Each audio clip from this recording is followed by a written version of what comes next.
Okay, I'm going to go ahead and get started.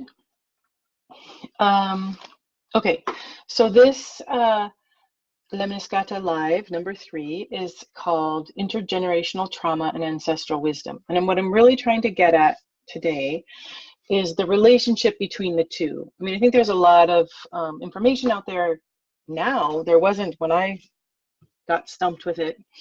But there is a lot of information out about it now about intergenerational trauma and the reality that it does pass down through generations. So what I'm really interested in sort of, hi Joanne, thanks for coming. I'm just getting started so that, you know, just so it can be out there, this information, people can watch it later. So anyway, so what I'm really interested in is the relationship between intergenerational trauma and ancestral wisdom, in the sense of, or ancestral memory, really. Like, so the question is, does intergenerational trauma passes down through over generations? Does ancestral wisdom, say, of ceremony or life ways or practices or other kinds of wisdom, okay, you know, does that also pass down? And if so, is there a relationship between the two? And I guess really I'm assuming that they do both pass down, but I'm wanting to look at why maybe it doesn't seem like we just have intergenerational trauma just automatically at our disposal. Like, we don't just like know how to like recall our ancestral realities and lineages. And this is a part of my work in terms of not only resolving trauma and doing trauma healing work, but also lineage repair and restoring lineage and why it matters. Okay, so I guess I'm going to start with a little bit about my story and how I bumped up against intergenerational trauma. So I'm just going to sort of hit main points. Like, so when I was about, I'm going to say 18, I think from like probably about puberty to, you know, kind of regularly, I would sink into really deep depressions. I didn't really have depression before that, but from puberty, I would periodically sink into really deep depressions from like maybe 14 to, you know, I mean, even presently, I still work through that.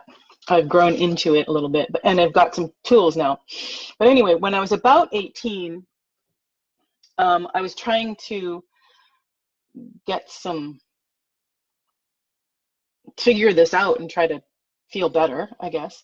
And so I started doing this kind of thing. I think at the time it was called reevaluation counseling, and it was a kind of peer counseling.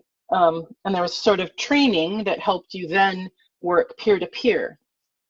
And so that's kind of the idea of what I'm wanting to, how I'm wanting to share my work moving forward, is kind of peer-to-peer. Sorry, I just like had this thought that interrupted this whole thing of like, oh, there's not very many people today, and it's because I moved it into this small group. And so anyway, just experimenting with that. And so hopefully people will still catch up, and I'll post it on my page and people can watch it later, and we'll start getting, maybe I also need to have it at a certain time every week, but we'll figure that out together. Okay, so back to my story. So I started doing this training, and this has affected me, and it's sort of, you know, I've gotten all this other training since then, and this idea of it being something that happens in community is something that I'm really, it's important to me to restore that, not just myself as an expert that then helps other people, but that we restore something from the ground up that is really our birthright, and our obligation. So with rights come obligations, right?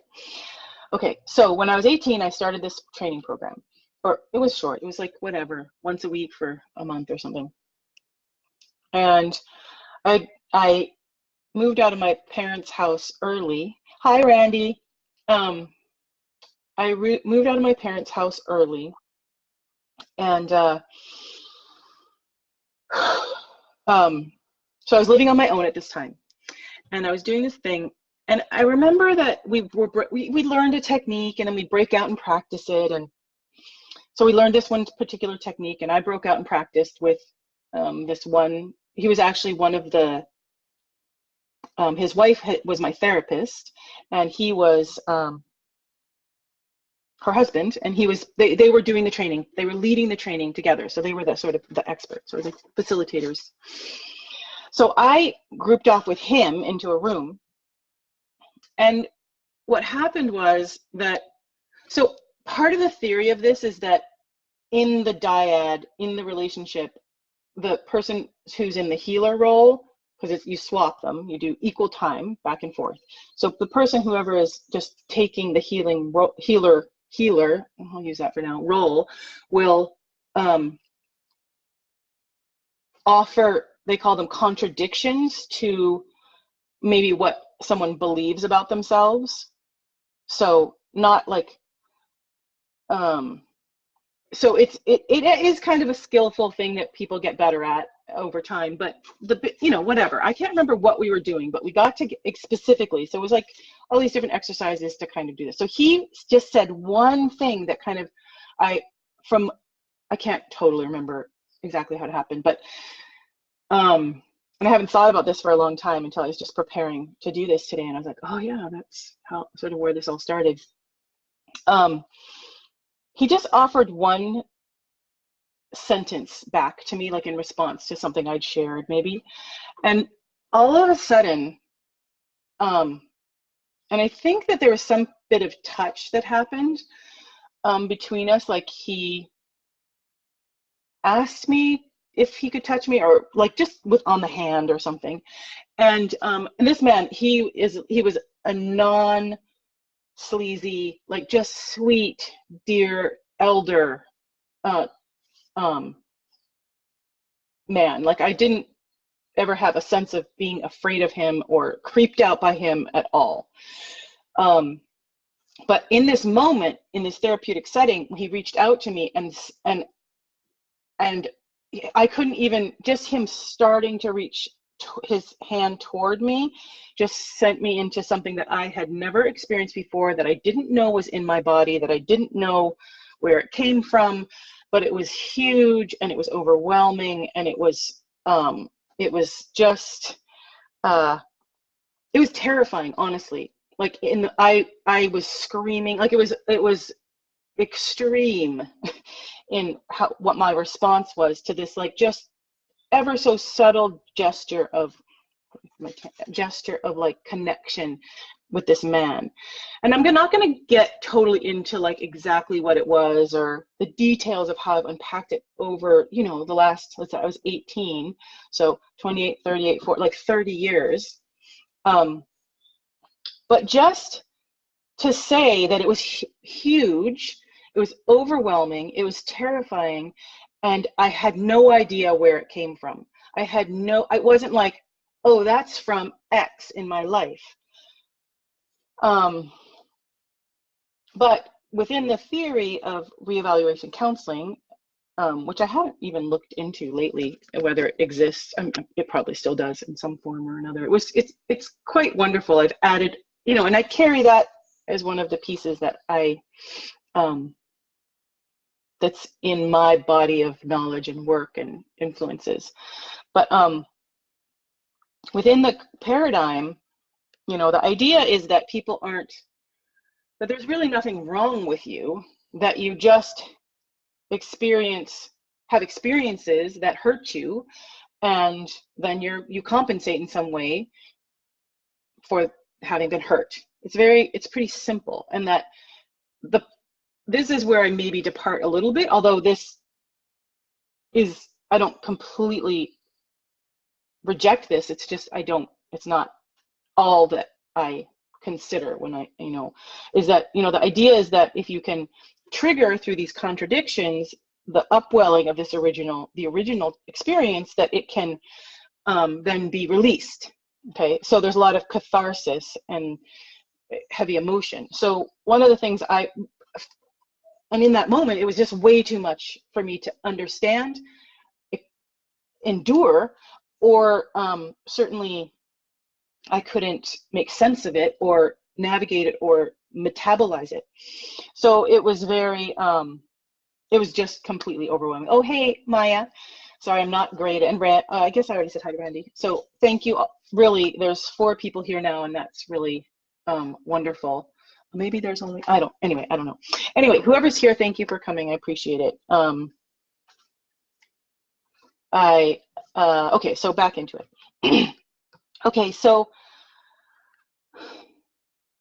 then from that moment on, I was kind of it became a life quest to figure out what this thing was, and where it came from. And it was a big mystery in my life. And it was something that I kind of had to protect myself from experiencing, because it was so terrifying. So I had conversations like with my mother.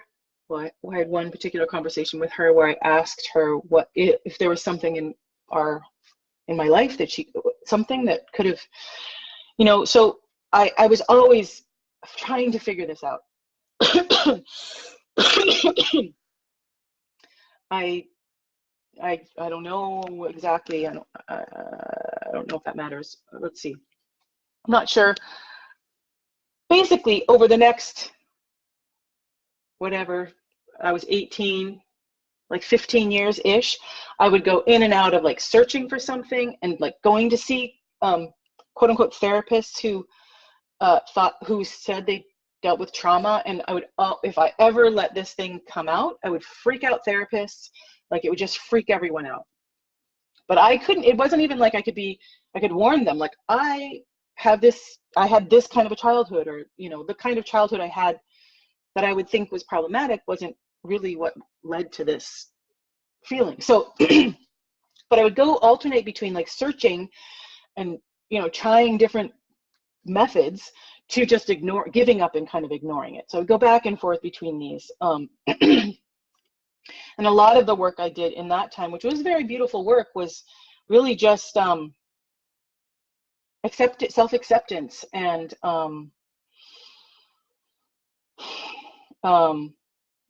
grieving, like healthy grieving. So in that phase, I really developed an appreciation for just letting myself be where I was and having the feelings that I was having. So when I was in college, I maybe it was 23 or something, I did have a little bit of, I explored some therapist who, she kind of like had like kind of a rubber room, because I was at college and I went to the college counselor and she said, I said, I just need a rubber room or something. And she said, oh, I know a therapist who has one. And we kind of laughed, but it was like this sort of like just padded, with Matt's room, and it was very like dim light, and I guess it was kind of a rebirthing. She was a therapist, but it was kind of a rebirthing thing. So that she was able, I think, to actually contain more my experience. So I was able to delve in and see what it was more. It was still very terrifying, and I didn't really like doing that work. And anyway, so the point is that I would kind of went through getting some relief, but not really, for many years. And then when I was 36, I had my first child. And that basically opened it all up again for me in a way that I'm going to say right now, this isn't exactly the whole story, but there's a way in which that first birth was traumatic for me because of the trauma I was holding in my body that had not been resolved, that then played out in that birth. and I had no tools, and I mean, from the outside, I had a home birth with midwives. My baby was healthy. There was nothing outwardly. But what it triggered in me was this whole thing. And I really was, after I had my daughter, I was like, I am never having another baby. Boy. She got, like, we picked a girl's name because I knew she was a girl, and I picked a boy's. But I was like, she can have both. Like, I'm never doing this again. There's not going to be these names that we've chosen. She gets them all because I'm never doing this again.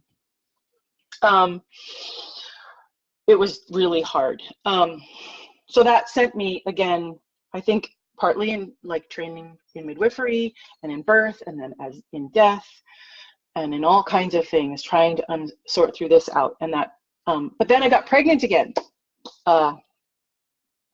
And that really sort of upped the ante, and I became quite desperate. And I was actually training, so I did Carol Gray. Maybe some of you know Carol Gray. She does a craniosacral therapy for pregnancy and for birth and postpartum. And the way I trained for midwifery is I really wasn't interested in midwifery as it stood, really. I just kind of checked in with myself and thought, what skills and knowledge and ways could I spend time deepening myself in that I could bring to the experience and offer in service. And so I became a nutritional therapist. So I became interested in nutrition and traditional foods and ancestral foods and cooking techniques. And I did all of these different things. One of them being this craniosacral therapy and Carol showed a video of this man's work, and it was kind of, he called it Womb Surround. It was Ray Castellino. So you didn't look up any of these people. So that's like in the realm of like pre-perinatal psychology. So I actually I was probably like 7 months pregnant at this point, and I signed up for one of Ray's workshops, and I went down because I was like, I need something. And it was really good. But there was two pieces that I recognized in there. Like, he has a lot of influences, and he's put together a whole thing that, but where I went with it was specifically in the realm of, like, I'd say compassionate communication, not as a way of speaking, but anyway, that's a whole different, but that is a piece. Like, there's a way in which everything we say is like a spell, or like the vibrations of language and the way our syntax and the way we form our words really affects who we're speaking to. And so taking care with that, and that's what I took from like nonviolent communication. Sometimes I think it gets pushed too far and becomes kind of, people learn a way of talking, and then they just use that, and they're always giving double signals, like they're saying something, but really all the energy coming from them is something else. So that's a pitfall of that, but that's one of the things that I explored. And then also somatic experiencing and family constellation. So the first, I probably started with compassionate communication, but I jumped right, I had already sort of been learning about that, actually. So I jumped right into, and I don't know that he studied that, but for me, some of the things that he was doing connected for me to that. I don't know. So anyway, so I started training immediately in somatic experiencing, because that piece was, I knew I needed it, and I knew that's what it was working. And I was like, oh my gosh, finally, something that works for this huge sort of secret that I was holding, that I had all kinds of psychic and physical things bending over backwards is that I had to do to like keep this thing under wraps and not exploding all the time. So so it was a huge breakthrough for me to find something that worked. I mean, not that nothing else had worked, but this really was a huge piece. So somatic experiencing, which is a trauma resolution technique. Okay. And then the other thing was family constellation, which then I added a little bit later. So those are kind of some of the influences. There's others. That's some, anyway, so that's sort of my story, okay? And so as I started working with people, and as I started resolving my own work and being in deep sessions where I was slowly, no more of this overwhelming, it's just trying to trigger someone to have a huge opening. There's like it's like titrated and contained, energetically, physically, like very contained method of working through. And the way I talk about it is like, if you have a ball of yarn that's all, or a bunch of yarn that's all tangled, if you just pull on it, like, and you just go right to the center of the worst tangle, it just makes it worse. Whereas if you just start working on the parts that are already loosened, and you just work there and you kind of shake them and you work from the edges toward the center, many of us, this is a very familiar thing because I was a knitter for a long time, as you get to the center then, and it just falls apart. You don't have that jam. Whereas if you pull at the edges or you just go into the middle, you just can't do it. So that's kind of how I think about this work, is like, you start at the beginning so that then the scariest part just sort of falls out. You can just walk through it. You will walk through the fire, which then is, at that point, it's like not fire anymore. It's calmed. And metabolized. It's like at a rate that you can actually resolve it. And this is why ceremony, traditional ceremony, you don't just go for 2 hours and have like a wedding, or, you know, or even just an afternoon. It's days long. It takes time to hold all of the things that get brought up when you hold people. Okay. Okay. So as I was working with people and myself, I discovered, you know, in this way, I started discovering or noticing or seeing, and I've been doing this work now for over 10 years, that, how do I explain this? Okay, really simply, that when a trauma is resolved, it releases wisdom. And one of the ways that, like, reevaluation counseling, that first paradigm that I was talking about, one of the ways that talks about this is that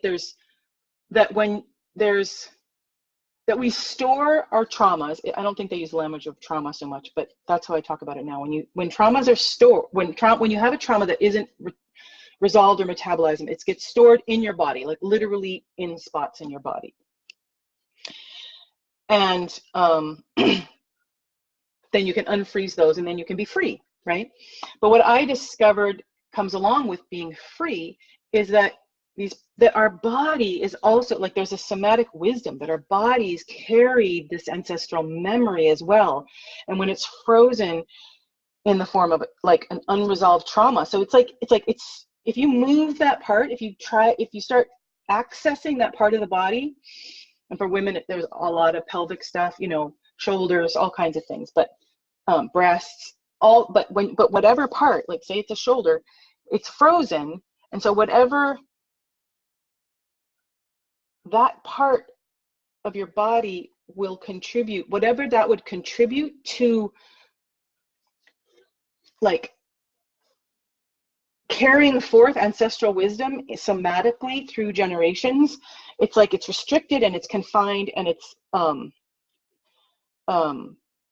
like interrupted. Those are some ways of talking about it. Let's see, someone else is still here. Oh, Chana, hi. Welcome. If you, I'm not even sure how this works when someone comes in, if they start at the beginning or if they come in. I guess when I'm still live, probably people come in now, but you can listen to the beginning.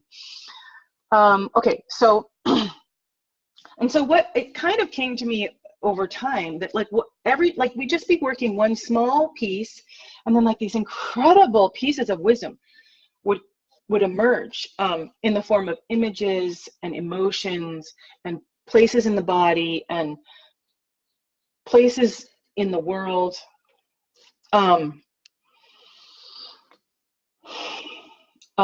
are very powerful, and I've come to identify them over time as ancestral wisdom.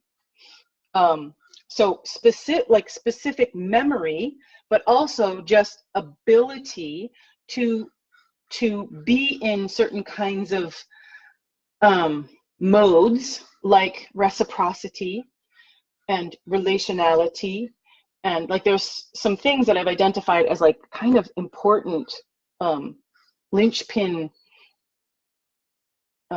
modes that come up over and over again intellectually in some of the academic work and research that people are, and like people in indigenous studies, like realizing, you know, relationality, it's a big thing, but reciprocity too. And anyway, there's a list of them, and that's another video. But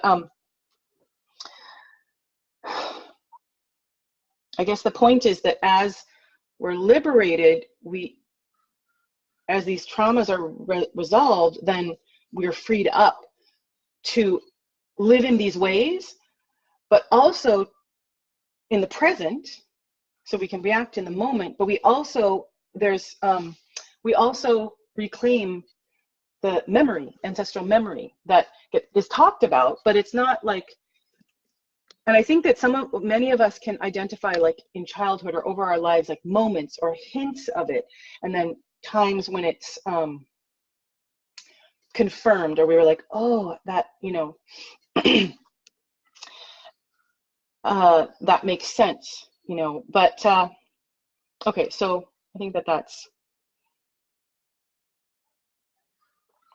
So basically, the main points I want to put across from this is that, you know, unresolved trauma passes down through generation. Ancestral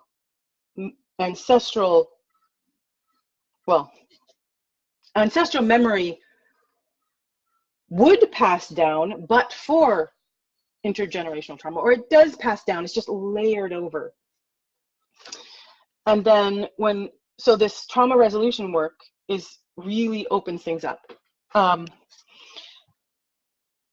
that unresolved trauma blocks or interrupts it, but then it also can unlock it and open it up. And then the third thing is, or I don't know, maybe it's the fourth thing. You'd let me know how many things that was. But the last thing, I guess, maybe, is that, well, no, that's actually, those are the things. That ancestral memory passes down over generations. Intergenerational also passes down over generations, but it kind of overlays or freezes our access to the ancestral memory and ancestral wisdom. So two things. And that by resolving trauma, we can unlock that. Now it gets a little more complicated when we talk about, because we're talking about like me working with one individual and resolving traumas in their lifetime, and how that can unlock ancestral memory. But there's another layer, and that is that when there were traumas back behind us, because our ancestors stand behind us, right? There's that wonderful Linda Hogan quote that I'm not gonna, I'll mess it up right now, but I think it's on my page on my website somewhere. But if you want to know it, just message me, I'll tell you. It's like, you know, just about how the ancestors, like suddenly I can feel all my ancestors behind me, like just this moment of, and we can feel it sometimes, but often back there's generational traumas that were never resolved. And so they get passed to us, and we can do them through our bodies, but we can also work on them literally ancestrally. And that's more the piece of family constellation. And I call it constellation ceremony. I work a little bit differently than a lot of people in family constellation. When they're setting up there's ancestors, or getting they think of them symbolically, but I don't. I know that it's a reality, and it's a presence of ancestors, and that's the frame that I come from.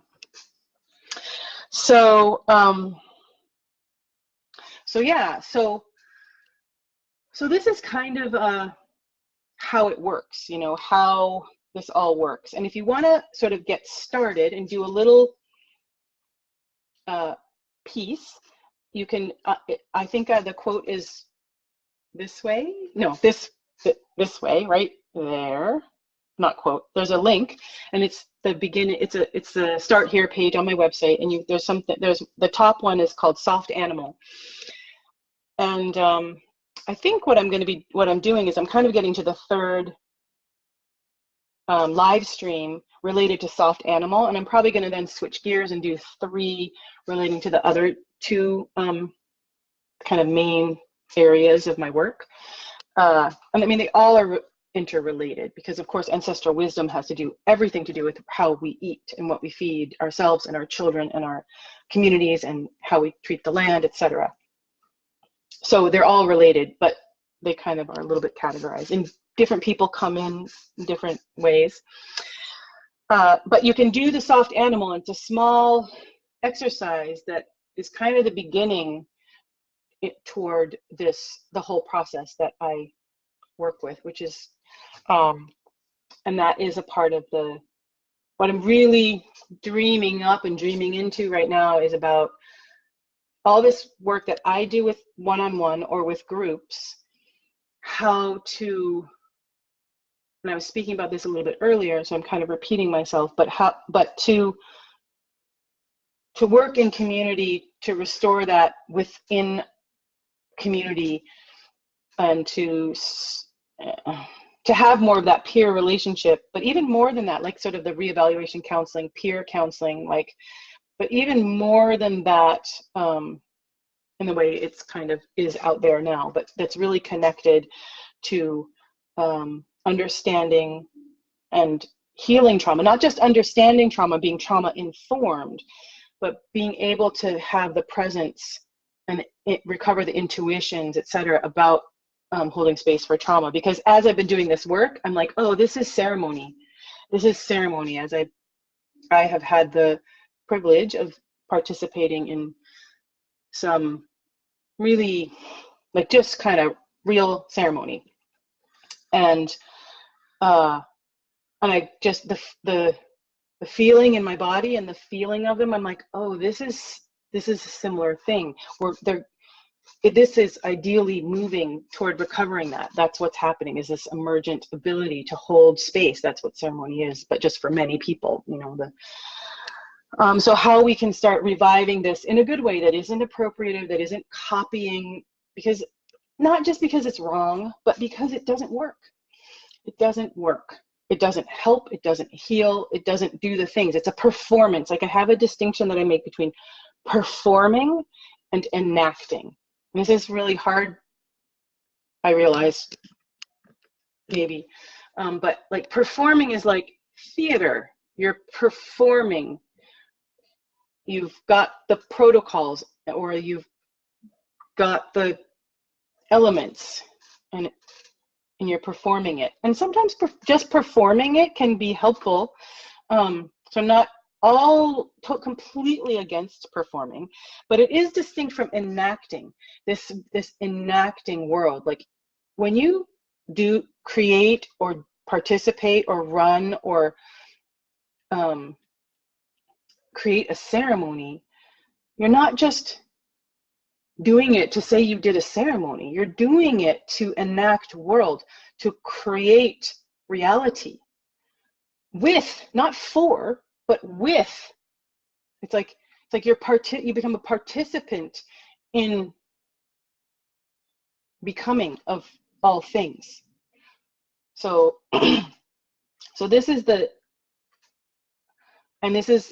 kind of transitions into like a permaculture principle. It's like, this has to be done slowly and with permission, not just permission, verbal permission, but like actual bodily permission. Like, if someone's saying yes, but really they're saying no, is there cosmic permission? Is there land permission? Is there, and I'm not talking about political permission. I'm talking about like a felt sense. And this is getting into concepts that, you know,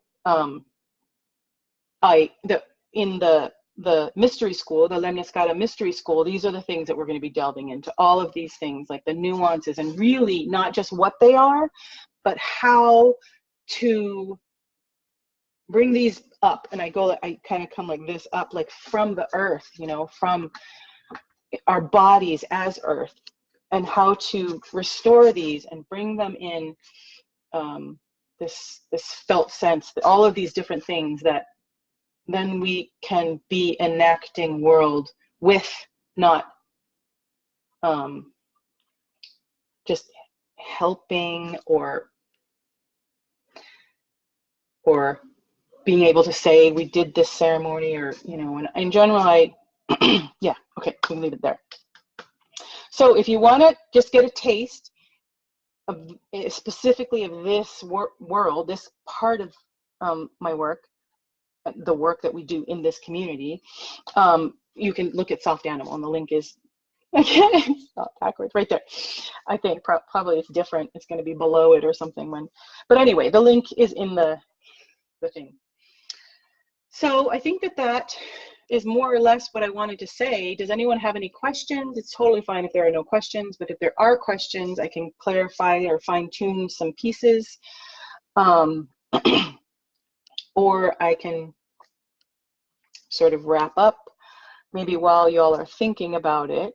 I'm just going to check in and see if there's anything else that I want to cover. I have like a little list here, a brief outline.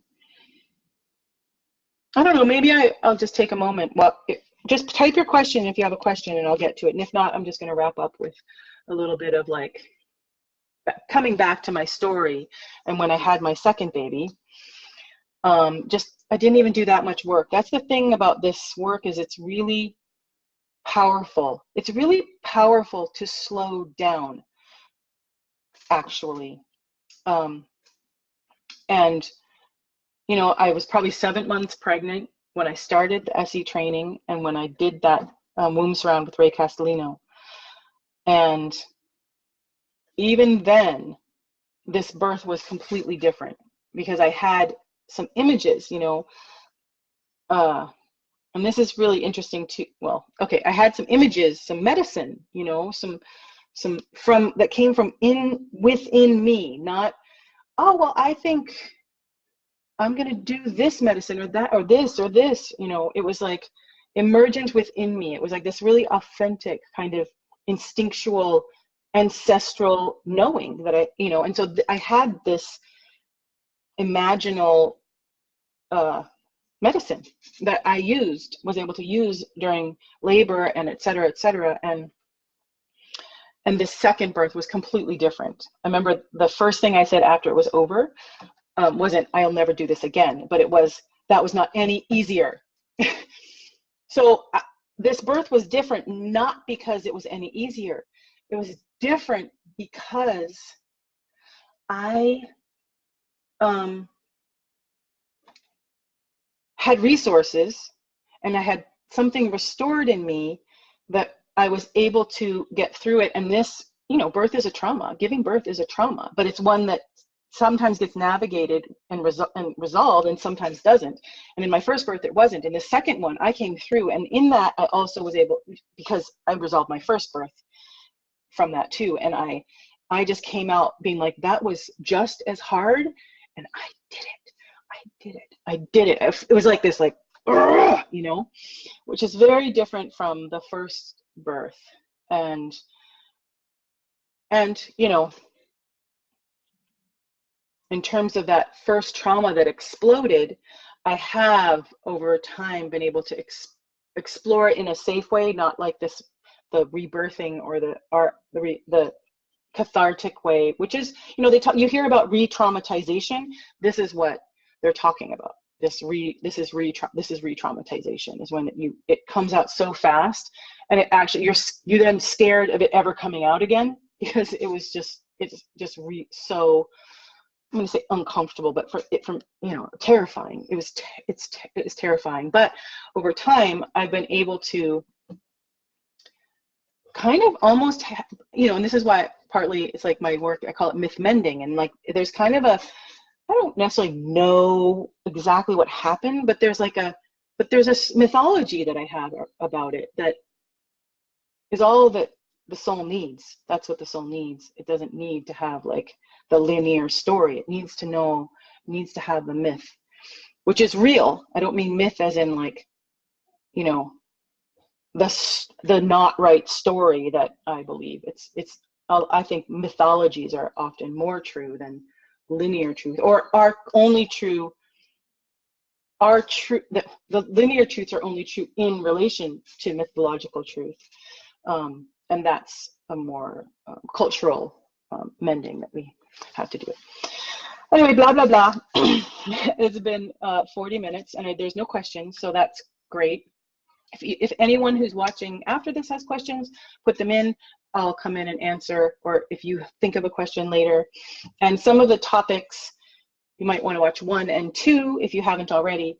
And thank you for the hearts. That means a lot. I really appreciate those, because it is hard for me to do this because of my own history. And it's a little easier, but it is something that's hard.